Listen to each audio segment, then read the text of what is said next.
Have you ever stopped to think that seemingly harmless objects in your home might be causing problems you never imagined?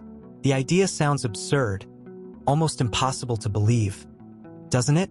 But what if I told you that what you keep at home, a book, a painting, or even a gifted amulet, could be the reason for negative energies, unexpected conflicts, and even spiritual blockages in your home? This isn't just a theory. It's something real, with many testimonies to prove it. The truth is, the impact goes beyond what we can see.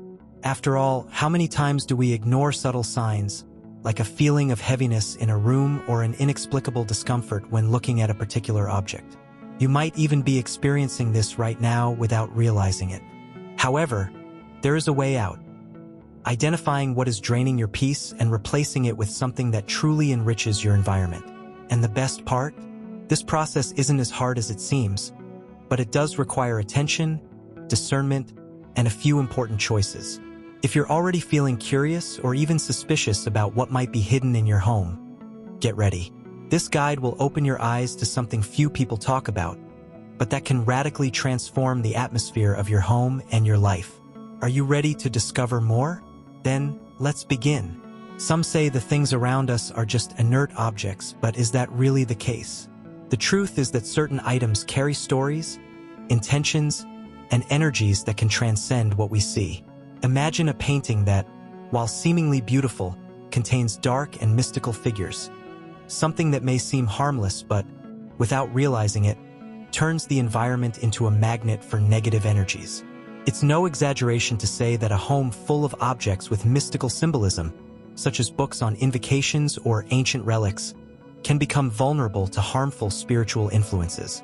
Have you ever thought about taking a good look around? Now, you might be thinking, but isn't this just superstition? Well, let me share something that might change your perspective. A certain couple shared a curious experience. They faced a series of inexplicable problems at home until a pastor, during a visit, identified a specific painting as a source of disturbing energies. After discarding it, the family noticed significant changes, as if a dark cloud had lifted from the place. This isn't about magic or cheap mystery, but something profound that deserves attention. So don't underestimate what seemingly ordinary objects might carry. If you've got that nagging feeling, maybe it's time to cleanse your home, but take your time. Go through each room, observe items that bring an uncomfortable feeling or evoke dark memories. Paintings, sculptures, even travel souvenirs might be loaded with meaning. And remember, the goal isn't to live in fear, but to live with wisdom. Speaking of wisdom, do you know what sheds light on these practices? The Bible has something fascinating to say about this. The wisdom of Scripture is a compass guiding us through many aspects of life, including the objects we keep around us. The Bible, in various passages, warns about the dangers of keeping items associated with idolatry, mystical practices, or symbols that contradict faith.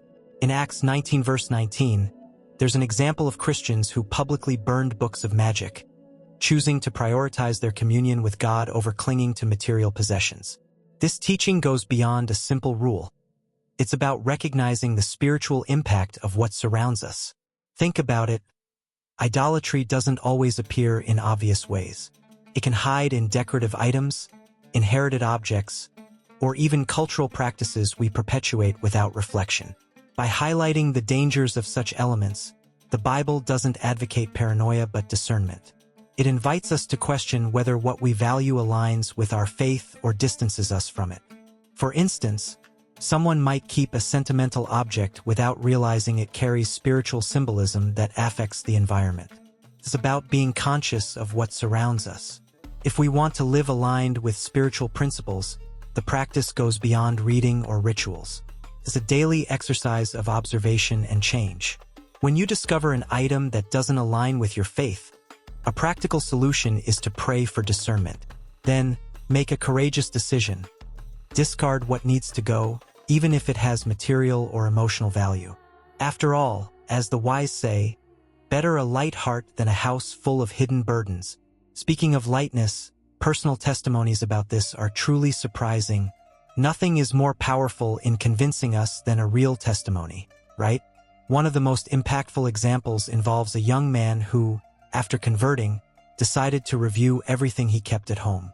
Among paintings with dark imagery and books on mysticism, he realized some of these items brought a heavy energy to the environment.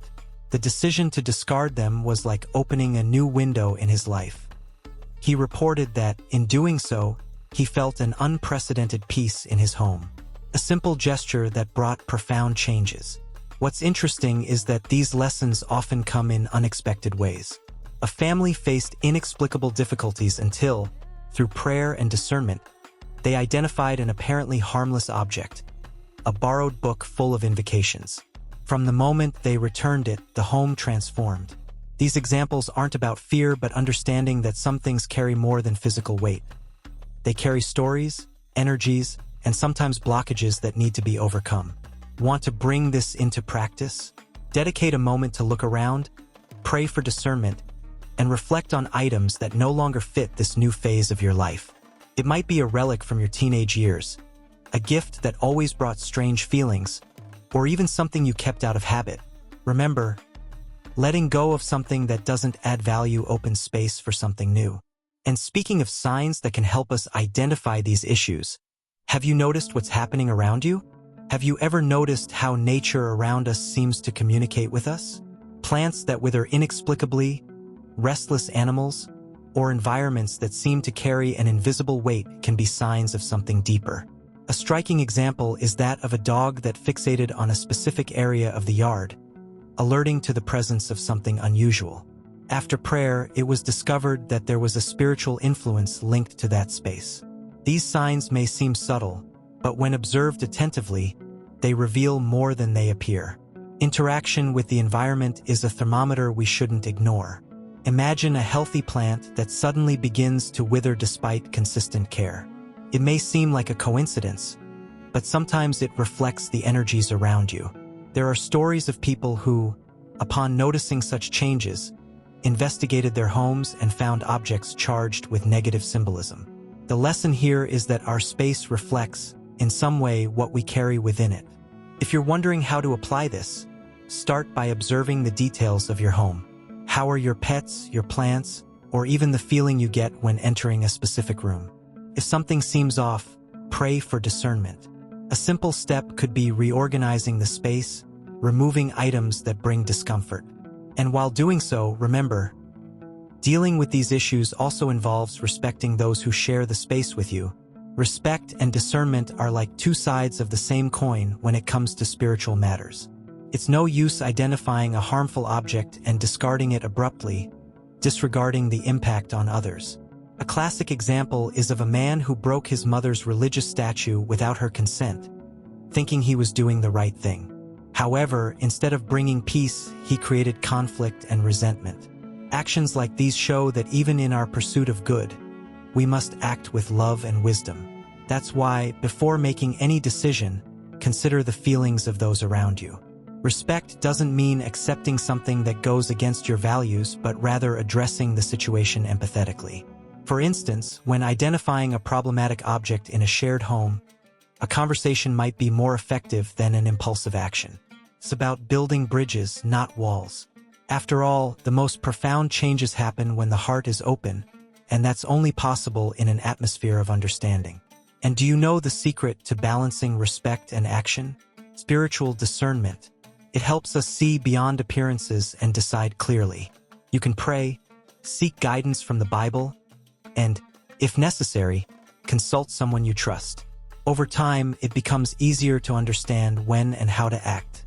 Speaking of action, there are even deeper teachings about how to turn these insights into concrete actions. So, after everything you've read, have you thought about how to apply this knowledge to your own home? More importantly, what's stopping you from taking the first step?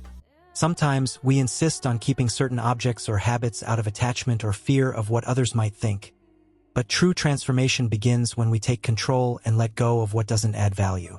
Look around, pay attention to the signs, and above all, listen to what spiritual discernment has to say. What can you do today to cleanse your space and make room for peace? Now, here's a challenge for you. Is there something in your home that needs to go, but you're still hesitant to let it go? If so, why not take this moment to start? A good action for today is to identify at least one item that doesn't contribute to your well-being and part with it consciously and respectfully. Don't underestimate the power of a small gesture. It can be the beginning of a great change. Finally, don't forget to subscribe to the channel and turn on notifications. Here, you'll find more teachings like this to help transform not just your home but your spiritual life as well. Share this knowledge with those who need to hear it and keep following us. Your journey is just beginning.